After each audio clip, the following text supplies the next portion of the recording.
Pourquoi le Cantique des Cantiques? C'est un livre qui est difficilement explicable, tout comme le livre de l'Apocalypse. C'est compliqué d'aller prêcher un message sur ce livre-là. Alors ce soir, ça va être un peu différent. Je ne vais pas vous prêcher comme à mon habitude. Je vais parler des choses de Dieu, des choses du royaume, particulièrement de ce livre qui est tellement beau, tellement joli et gracieux. Et je n'avais pas envie ce soir de vous parler des choses graves du monde, de vous parler de ce que la France est en train de choisir et d'un avenir qui, eh bien, va être tout rose ou tout noir, tout compliqué. Eh bien, ce soir, j'ai envie de plutôt vous rassurer, apporter une certaine touche poétique, une touche de liberté, une touche de beauté dans ce monde qui est maussade. Pour tous ceux qui sont dans la partie nord de la France, vous voyez bien que cette année, il n'y a pas d'été. J'aurais dû vous prêcher aujourd'hui en petit t-shirt, alors bon, certainement pas en débardeur, mais en manche courte. Il n'y a plus de climat, il n'y a plus de morale, plus aucune de nos valeurs et plus aucun de nos repères tient encore aujourd'hui. Alors, je ne veux pas en rajouter, prêcher la peur ou le légalisme, ou eh bien encore aller dans des sujets très compliqués. Je lis en ce moment et je suis souvent inspiré de mes messages par mes lectures.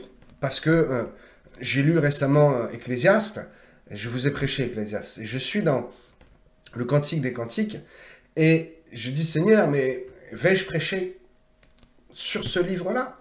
Alors je vous le dis, je l'ai lu plusieurs fois, d'affilée. Et beaucoup de choses m'apparaissent. Il apparaît que ce livre est un livre de révélation personnelle. C'est pour ça que ce soir c'est particulier. Oh, je vais quand même vous donner quelques tips, quelques révélations, quelque chose, une en particulier qui va vous faire comprendre que ce livre n'est pas simplement un livre adressé à une personne à un moment donné. Ok. Allons dans la beauté et le poétique. Le lyrique, comme on dit. Bien. Le titre, déjà, je l'ai mis, je crois, dans la description, le titre est hyper annonciateur. Cantique des cantiques. Ah, bien.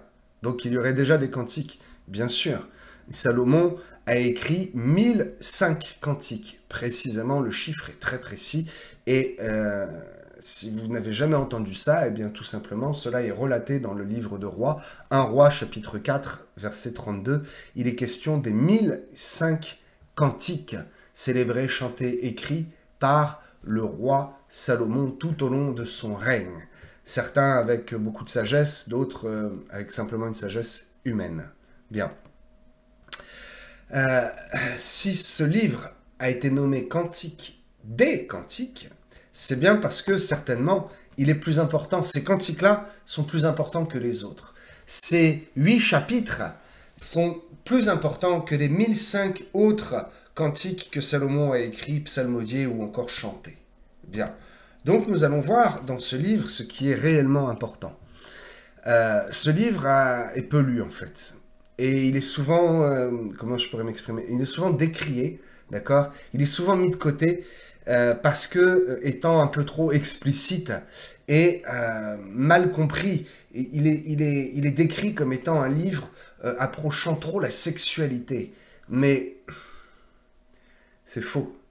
Enfin, c'est faux. Non. Dans notre esprit, la sexualité est sale et salie par la chair et par le péché.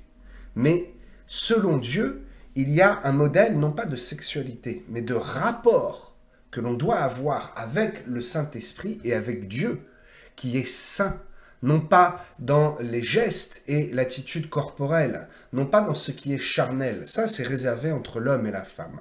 Mais nous comprenons au travers ce livre pourquoi l'Église est merveilleusement nommée l'épouse. Il y a une grande corrélation entre l'épouse et Israël également, entre l'épouse et le corps de Christ. Donc souvent, ce livre est mis de côté, mal compris, parce qu'il y a des choses qui peuvent être très mal interprétées. Mais il faut voir au-delà des mots, au-delà des simples mots. Parce que C'est un livre poétique dans lequel des mots simples sont utilisés, mais enchaînés d'une manière qui rend vraiment ce livre étant beau, étant poétique, étant à toute la gloire de l'époux qui est l'Éternel. Ok. C'est un livre particulier parce qu'il n'y a aucune notion de temps, aucune notion de période dans ce livre. Si on ne savait pas qui était l'auteur, ce serait impossible de situer l'époque parce qu'il n'y a aucun indice sur la saison ou sur le temps par rapport à d'autres guerres, par rapport à d'autres rois. On ne peut pas savoir. Ce livre poétique fait partie donc des 5 livres classés, appelés comme étant livres poétiques, que sont Job, Psaume, Proverbes, Ecclésiaste et bien sûr Cantique des Cantiques. Aucune date n'est mentionnée, je viens de le dire, mais plus surprenant, le nom de Jésus, le nom de Yahweh, de Yeshua, le nom de l'Éternel n'est jamais mentionné. Pas une seule fois. Et pourtant, si nous avons les yeux ouverts, et nous savons que ce livre parle de l'époux, parle de Christ, parle de la personne de Dieu. Bien. C'est pour ça que les chrétiens qui ne connaissent pas leur Bible, ne connaissent pas la doctrine, ne prient pas, ne sont pas en communion avec Dieu, disent que ce livre est un livre bizarre et ils ne comprennent pas, ils préfèrent ne pas le lire parce qu'ils ne comprennent pas que c'est un livre poétique qui relate et qui explique, qui décrit la relation de l'Église et du Père éternel, comparé à la relation de l'époux et de l'épouse. Ok. C'est donc un livre simple, poétique, qui parle de l'amour au sein du mariage. D'accord? Et on comprend que bien sûr c'est un message pour l'Église, mais également un message pour la nation d'Israël au moment où cela est rédigé. Si ce livre parle à Israël aujourd'hui, ce livre doit lui parler comme étant l'épouse. Bien. C'est un livre excellemment beau, excellemment léger, inspirant, poétique.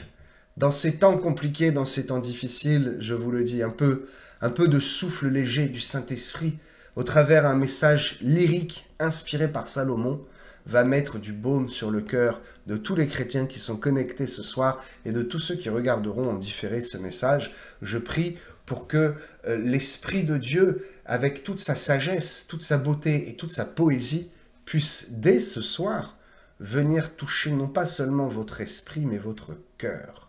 Alléluia. Il est donc question du roi Salomon, qui écrit, il est dit qu'il écrit pour une femme sulamite. Bon, je vais vous expliquer ça, c'est assez étonnant. Mais il n'écrit pas seulement que pour cette femme, parce que le livre est très inspiré. Et je le redis, la femme, c'est l'Église elle-même. Alors, cette femme appelée Sulamite, bon, habite-t-elle la région du Sulam? Non. Suriname, peut-être. Mais non, ce n'est pas le cas du tout. Ce n'est pas le cas du tout. Cette femme sulamite. Alors, il faut aller voir un peu dans l'hébreu, n'est-ce pas? Dans les traductions, dans la Bible profonde, pour comprendre réellement ce que veut dire sulamite. Pour comprendre, il faut comprendre ce que veut dire Salomon. Salomon, en hébreu, s'écrit Salomon, exactement pareil, qui veut dire paisible, n'est-ce pas? Bien. Sulamite s'écrit Shulamite, qui signifie la parfaite, ou plus précisément la paisible. C'est donc un homonyme, non, ce n'est pas le bon mot, c'est donc peut-être, oui, un homonyme du prénom de Salomon. C'est Salomon, mais décliné au féminin. C'est la déclinaison de Salomon au féminin. Et on comprend que ce n'est pas seulement une femme, mais c'est la femme qu'il fallait parmi tant d'autres. Nous sommes l'épouse, nous, parmi toutes les nations. Parce que Salomon, Shulamite, la Sunamite, paisible, la paisible, nous sommes faits avec l'image de Dieu. Et forcément, eh bien, nous sommes proches, très proches de l'époux, comme cette femme, la Sulamite, était très proche de Salomon. Très bien. En fait, cette femme est la parfaite, la paisible, celle qui est parfaite, parce que Shulamite veut dire aussi la parfaite, virgule, la paisible.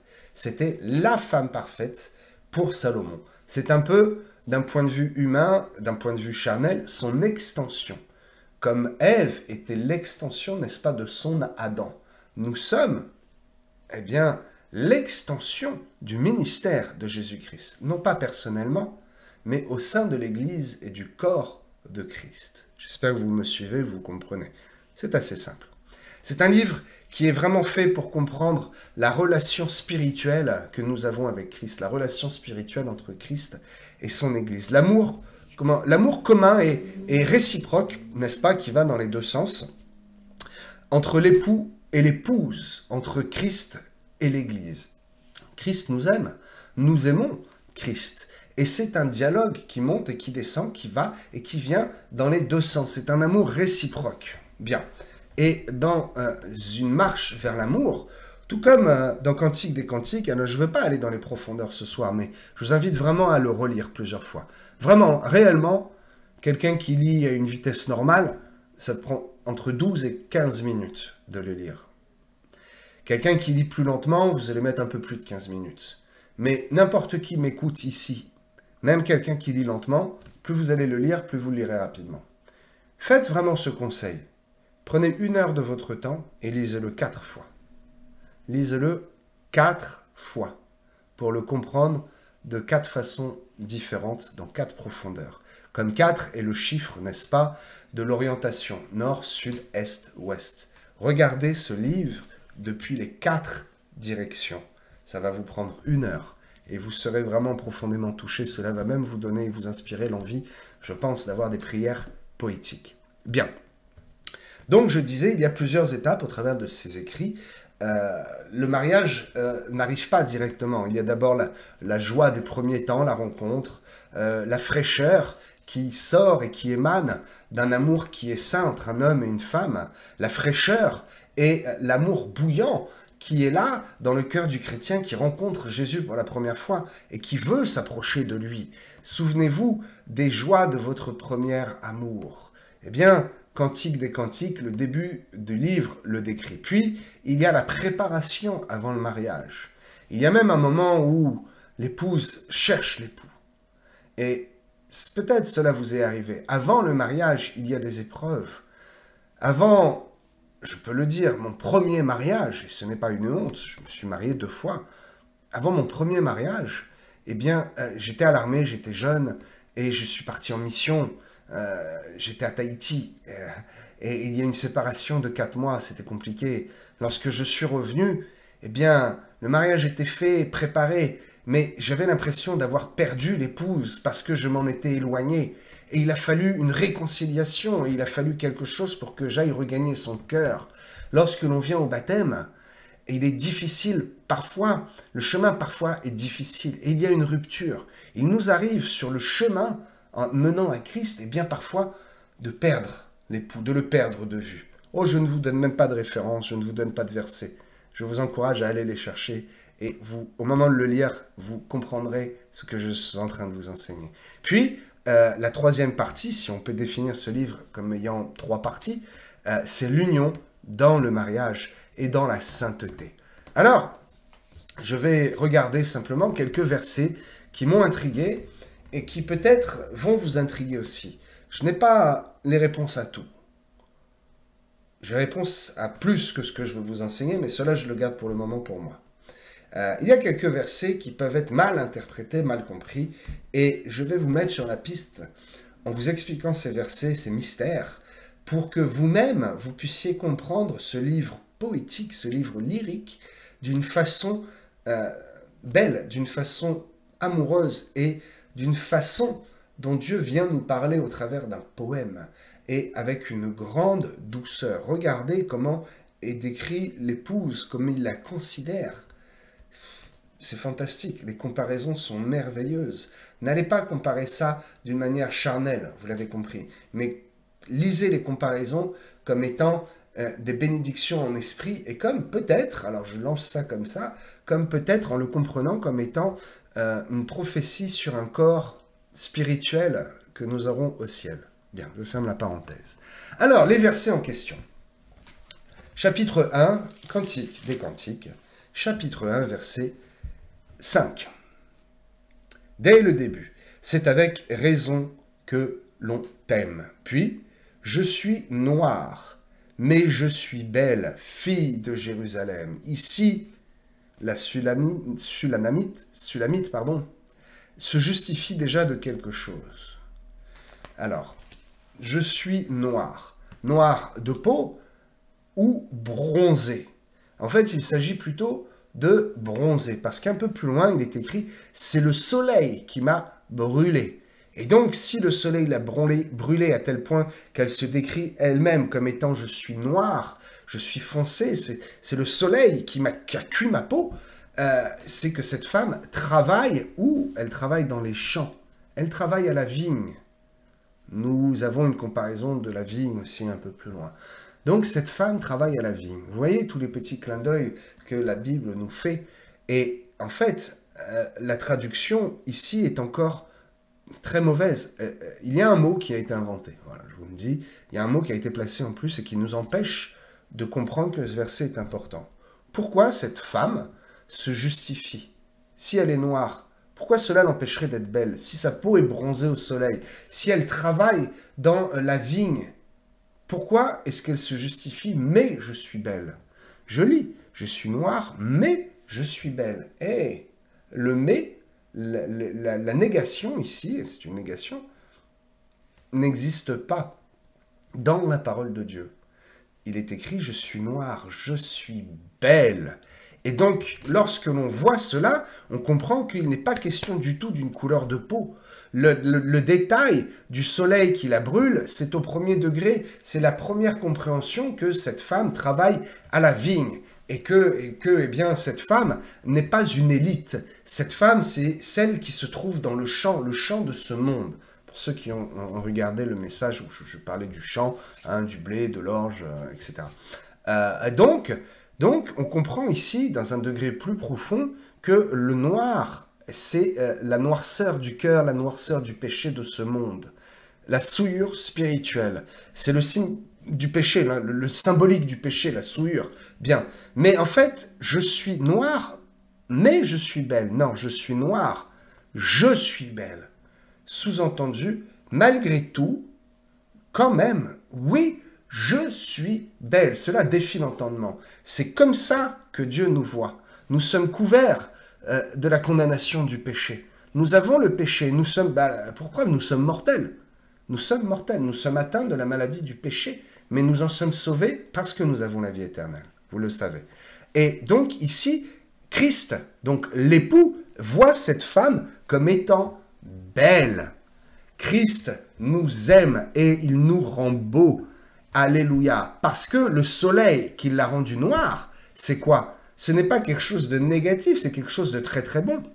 Le soleil, c'est sa gloire qui brille sur nous. Et sa gloire qui brille, ce soleil, eh bien, révèle la présence, elle dévoile la présence du péché. Elle rend notre peau foncée. Tout cela est très spirituel et tout cela est à comprendre, même pas au deuxième degré, est à comprendre à un niveau spirituel poétique. Parce que ce verset, dès le début, peut vous mettre en porte-à-faux et peut vous donner envie de fermer le livre et de ne pas comprendre. Comprenez ce livre, non pas seulement avec une sagesse de l'esprit.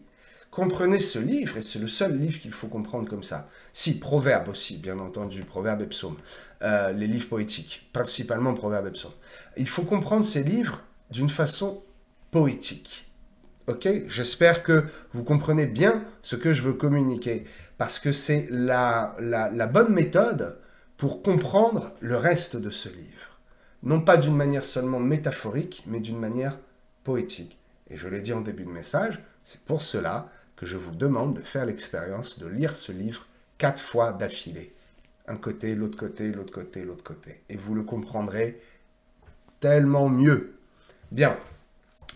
Au verset 4, il est écrit dès le début, ok, donc je reprends juste avant, « Le roi m'introduit dans ses appartements. » Cette femme, qui à force de travailler au soleil, sa peau est noire et bronzée, cette femme qui est dans le champ, comment le roi l'introduit dans ses appartements? C'est fantastique. Alors, petite précision, qui a son importance. La traduction, ce n'est pas seulement, encore une fois, ses appartements. On imagine ça comme étant, bon, bah viens à la maison. Non, ses appartements. Si on est plus précis, on se dit ce sont les appartements privés du roi. Bah bien sûr, il n'y a pas d'appartement public, c'est forcément ses appartements privés. Non, allons plus loin. Ses appartements, cheder. Ah, que veut dire ce mot? Cheder, c'est la chambre. C'est le lieu intime. Donc oui, Dieu nous invite à rentrer en tant qu'épouse dans son intimité, dans l'endroit où lui et nous seuls allons nous trouver pour un rapport, une communion, une liaison tellement puissante en esprit. Le Saint-Esprit nous invite dans son lieu intime. Alléluia. Puis, un verset, une parole qui apparaît 3 fois. Il y a 3 répétitions de ce verset. Il est écrit « Ne réveillez pas l'amour avant qu'elle ne le veuille ». Bon, c'est assez simple, mais pas tant que ça. Si vous voulez noter les 3 versets, lorsque vous le lirez de toute façon 4 fois, n'est-ce pas, cela va vous apparaître et cela va réveiller quelque chose en vous. Ok. Chapitre 2, verset 7. Ne réveillez pas l'amour avant qu'elle ne le veuille. Chapitre 3, verset 5. Et chapitre 8, au verset 4. On retrouve 3 fois ce même enchaînement de mots dans cette façon poétique d'écrire. Alors, cela est simple, mais pas tant que ça. Je vous ai dit que c'est en fait assez difficile à interpréter. Voici mon explication à moi. Voici comment le Saint-Esprit m'a demandé, eh bien, de tout simplement de vous communiquer cela. Ok. Il ne faut pas précipiter l'amour. Ne réveillez pas l'amour avant qu'elle ne le veuille. Il ne faut pas précipiter, premier niveau, charnel. Il ne faut pas précipiter l'amour entre un homme et une femme. Ne pas précipiter l'acte, bien sûr. Le péché de la consommation avant l'engagement. Se dépêcher d'aller consommer l'autre. Non, ne réveillez pas l'amour avant qu'elle ne le veuille, avant que le temps soit venu. C'est pour cela que l'on demande aux jeunes futurs époux de ne pas brûler et de ne pas se connaître charnellement l'un et l'autre, n'est-ce pas? Tout comme dans le corps de Christ, il ne faut pas que nous nous disions et nous nous appelions nous-mêmes épouses sans avoir connu un amour véritable pour Christ, n'est-ce pas? Sans avoir chercher à le connaître. Souvenez-vous, au début, tout à l'heure, je vous ai dit, il y a 3 étapes dans le mariage. Eh bien, il faut franchir ces étapes avant de se dire, oui, nous faisons partie vraiment de l'épouse, nous faisons partie vraiment du corps de Christ, parce que c'est authentique, parce que nous ne sommes pas précipités et nous ne nous sommes pas... Nous n'avons pas couru vers absolument un amour qui paraissait finalement vite accessible, qui est un amour charnel. Non, nous voulons ici rencontrer Christ et lui dévoiler un amour de l'esprit. Un amour véritable, n'est-ce pas? Afin, écoutez bien, de l'aimer, non pas pour ce qu'il offre, mais de l'aimer pour ce qu'il est. Écoutez bien, et c'est très spirituel.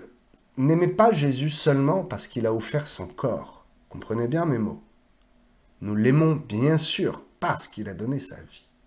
Mais l'amour divin, l'amour selon la vision christique et l'amour selon les principes du royaume, c'est d'aimer Dieu, non pas pour ce qu'il donne, non pas pour ce qu'il fait, non pas seulement pour ce qu'il a fait, mais pour ce qu'il est.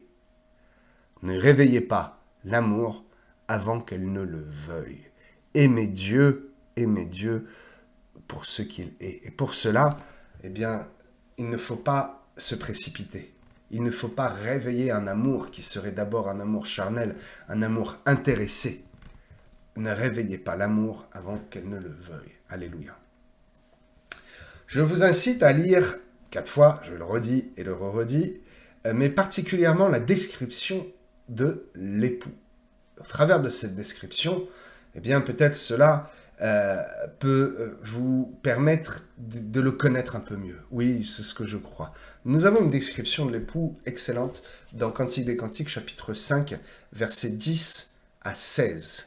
Lisez particulièrement ce passage. Peut-être lors de vos 4 lectures, au moment où vous allez passer dans ce chapitre, eh bien, relisez ces 6 versets, versets 10 à 16 du chapitre 5. Ok. Revenons en arrière. Je vous ai dit tout à l'heure dans les étapes, et je vous ai donné un témoignage personnel de l'épouse.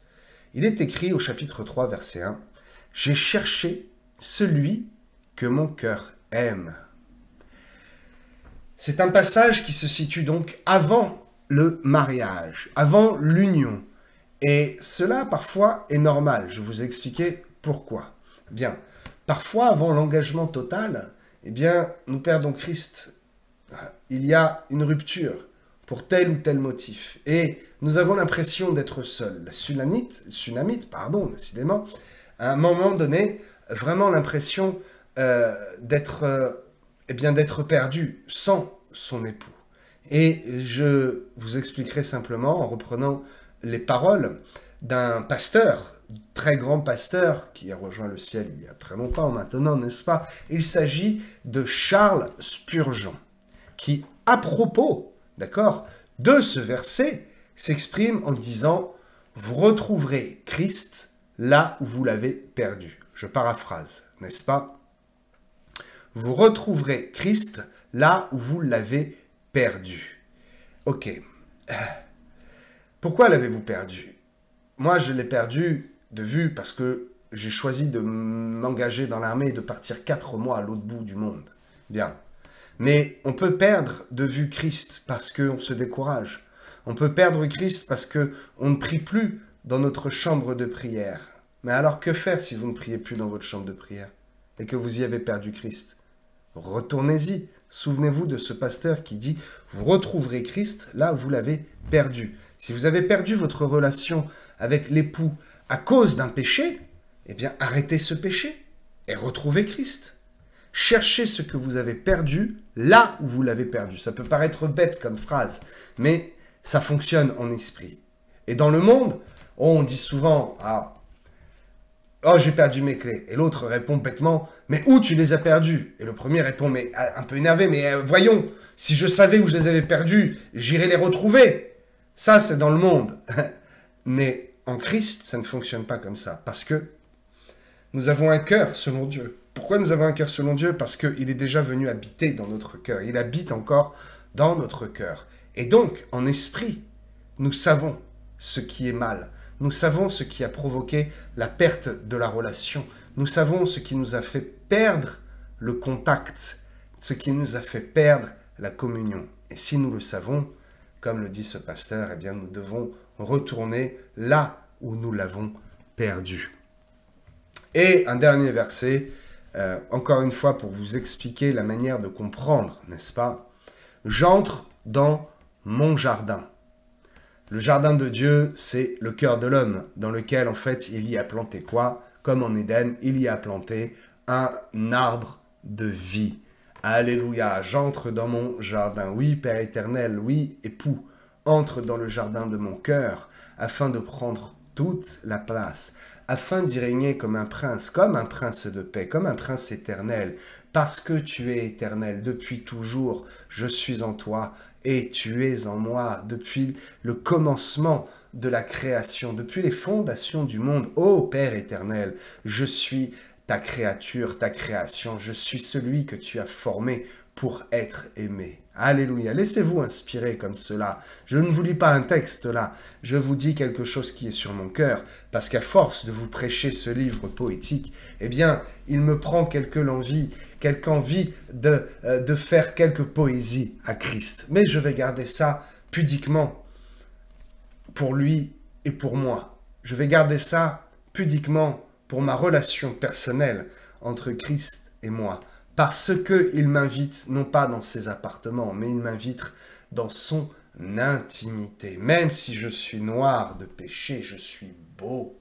je suis beau, parce que sa lumière a révélé en moi une noirceur qui va disparaître. Si elle n'avait pas été révélée, alors elle n'aurait pas pu disparaître, n'est-ce pas? Soyez poétique. Ne soyez pas, oh, comme quelques-uns disent, il le faut, un peuple prophétique, n'est-ce pas? Je vous dis ce soir, soyez un peuple poétique. Ce livre poétique, quelque peu mystérieux, est absolument indispensable à lire. Ne vous bloquez pas si lors de votre première lecture, il y a des choses que vous ne comprenez pas. Laissez-vous inspirer par ces mots, par l'écriture et par ce style poétique afin, eh bien, de vous-même pouvoir décliner, pouvoir dire, chanter, psalmodier un message poétique à votre Dieu, au Seigneur Dieu Tout-Puissant. Soyez bénis et je vous donne rendez-vous à très bientôt sur ce Facebook ou sur cette même chaîne YouTube. Alléluia.